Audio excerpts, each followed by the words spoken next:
Hi കൂട്ടുകാരെ, പുതിയ വീഡിയോയിലേക്ക് സ്വാഗതം. ഇന്ന് നമ്മൾക്ക് 7ാം ക്ലാസ്സിൻ്റെ മലയാളം കേരള പാഠാവലിയുടെ പാദവാർഷിക പരീക്ഷയുടെ ചോദ്യപേപ്പർ നോക്കാം. പ്രവർത്തനം 1, വായിക്കാം എഴുതാം. അമ്മ പക്ഷിയെ പോലെ.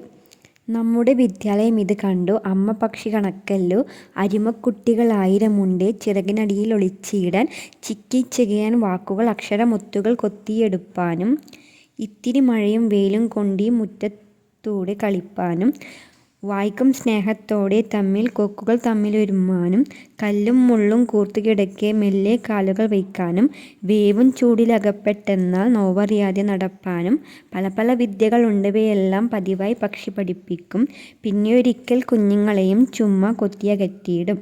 രാജഗോപാൽ നാട്ടുങ്ങൽ. ഇനി നമുക്ക് ചോദ്യം നോക്കാം. പോലെ പക്ഷിയുടെ കൊക്കുകൾ പോലെ, അമ്മ പക്ഷിയെ പോലെ. അപ്പോൾ എന്തായിരിക്കും മക്കളെ? അമ്മ പക്ഷിയെ പോലെ. അടുത്തത്, അരിമക്കുട്ടികളെ ചിറകിനടിയിൽ ഒളിപ്പിക്കുന്ന പക്ഷിയായി സങ്കല്പിച്ചിരിക്കുന്നത് ആരെയാണ്? മുത്തശ്ശിയെ, വിദ്യാലയത്തെ, കൊക്കുകളെ, അമ്മ പക്ഷിയെ. എന്തായിരിക്കും മക്കളെ? വിദ്യാലയത്തെ. അടുത്തത്, കൂർത്ത് കിടക്കുന്ന കല്ലും മുള്ളും അർത്ഥമാക്കുന്നത് വൈവിധ്യമുള്ള ജീവിതാനുഭവങ്ങൾ, കൊക്കുരുമ്മൽ, ചിറകിനടിയിൽ ഒളിക്കൽ, പറമ്പിലെ കല്ലും മുള്ളും. അപ്പോൾ എന്തായിരിക്കും മക്കളെ? കൊക്കുരുമ്മൽ. അടുത്തത്, പല പല വിദ്യകൾ ഉണ്ടിവയെല്ലാം വിദ്യ കൊണ്ട് ഉദ്ദേശിക്കുന്നവ എന്ത്? എന്തായിരിക്കാം? കുട്ടികൾക്ക് പകരുന്ന അറിവ്, കളികൾ, ചിക്കിച്ചികയിൽ, കള്ളത്തരങ്ങൾ. എന്തായിരിക്കും? കുട്ടികൾക്ക് പകരുന്ന അറിവ്. അടുത്തത്, പക്ഷി കുഞ്ഞുങ്ങളെ കൊത്തിയകറ്റുന്നത് ഇഷ്ടമില്ലാത്തത് കൊണ്ട് മുറ്റത്ത് കളിക്കാൻ തുടർ പഠനത്തിന് അമ്മമാർ പറഞ്ഞിട്ട്. എന്തായിരിക്കും? തുടർ പഠനത്തിന് അല്ലേ? ഇനി അടുത്തത്, പ്രവർത്തനം 2, പോസ്റ്റർ തയ്യാറാക്കാം. തിരുവോണം പുലരുതാൻ തിരുമുൽ കാഴ്ച കാണാൻ തിരുമുറ്റം അണിഞ്ഞൊരുങ്ങി. ഓണമെത്തി, നമ്മുടെ സ്കൂളും പൊന്നോണം ആഘോഷിക്കാൻ തയ്യാറായി. ഓണാഘോഷത്തിനുള്ള പോസ്റ്റർ തയ്യാറാക്കിയാലോ? ചിത്രങ്ങൾ ചേർത്ത് പോസ്റ്റർ ആകർഷകമാക്കുമല്ലോ.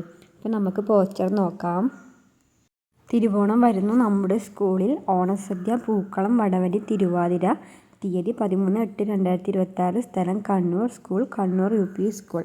അപ്പോൾ ഇതിൽ ചിത്രം കൊടുത്തിട്ട് മക്കൾ നല്ല മനോഹരമാക്കണേ. ഇനി അടുത്തത്, പ്രവർത്തനം 3, ശീർഷകത്തിൻ്റെ ഔചിത്യം. നിറമില്ലാത്ത സ്വപ്നങ്ങൾ. പലരും സ്വപ്നം കാണാറുണ്ട്. ലോകത്തെങ്ങുമില്ലാത്ത നിറങ്ങൾ ചാലിച്ച സ്വപ്നങ്ങൾ ഞാനും കണ്ടിരുന്നു. അച്ഛൻ പോയ രാത്രി മുതൽ ഞാൻ കണ്ട സ്വപ്നങ്ങൾക്ക് നിറമുണ്ടായിരുന്നില്ല. അവ ചിതലരിച്ച് മങ്ങിത്തുടങ്ങിയ പഴയ സ്വപ്നങ്ങളായിരുന്നു. അനാഥമായ ഒരു ബാല്യത്തിൻ്റെ പ്രതിഫലനങ്ങളായിരുന്നു ആ സ്വപ്നങ്ങളിലല്ല. ദിയാക്കെ. കഥ വായിച്ചില്ലേ? ശീർഷകത്തിൻ്റെ ഔചിത്യം പരിശോധിച്ച് കുറിപ്പ് തയ്യാറാക്കൂ. സാധാരണ സ്വപ്നങ്ങൾക്ക് നിറങ്ങളും സന്തോഷവും പ്രതീക്ഷയും ഉണ്ടാകും. ലോകത്തെങ്ങുമില്ലാത്ത നിറങ്ങൾ വാരി വിതറിയതായിരിക്കും അവ. അനാഥമായ ബാല്യത്തിൻ്റെ വേദന, ഏകാന്തത, ദാരിദ്ര്യം എന്നിവയുടെ പ്രതിഫലനമായിരുന്നു ആ സ്വപ്നങ്ങളെല്ലാം. ജീവിതത്തിൻ്റെ കഠിനതകൾ കാരണം സന്തോഷത്തിൻ്റെ നിറം നഷ്ടപ്പെട്ടു പോയ സ്വപ്നങ്ങളാണ് അവ. അതുകൊണ്ട് നിറമില്ലാത്ത സ്വപ്നങ്ങൾ എന്ന ശീർഷകം പാഠത്തിൻ്റെ ഉള്ളടക്കത്തിന് വളരെ യോജിച്ചതാണ്. രചയിതാവിൻ്റെ ജീവിതാനുഭവത്തെയും വേദനയെയും കൃത്യമായി ഈ പേര് സൂചിപ്പിക്കുന്നു. ഇനി അടുത്തത്, കുഞ്ഞിച്ചെടിയുടെ കാത്തുകിടപ്പിനെ സൂചിപ്പിക്കുന്നത് എന്ത്? നീണ്ട തപസ്, കാഹളമുഴക്കം, കിളികൂട്ട്. എന്തായിരിക്കും നീണ്ട തപസ്?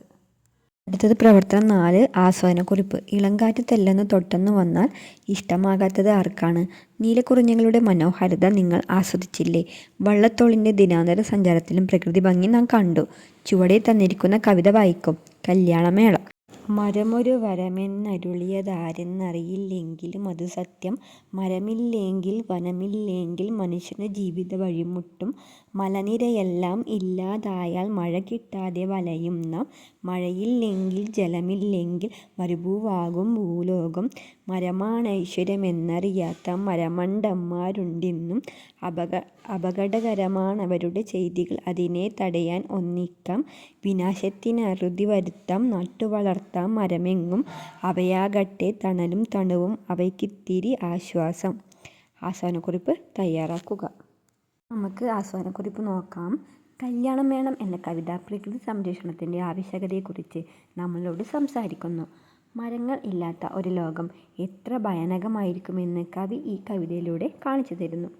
മരമില്ലെങ്കിൽ നരികളും പക്ഷികളും ഇല്ലാതാവും. മഴ പെയ്യാതാകും. മനുഷ്യൻ്റെ ജീവിതം തന്നെ ദുസ്സഹമാകും. ഒടുവിൽ നമ്മുടെ ഭൂമി മുഴുവൻ മരുഭൂമിയായി മാറുമെന്ന് കവി മുന്നറിയിപ്പ് നൽകുന്നു.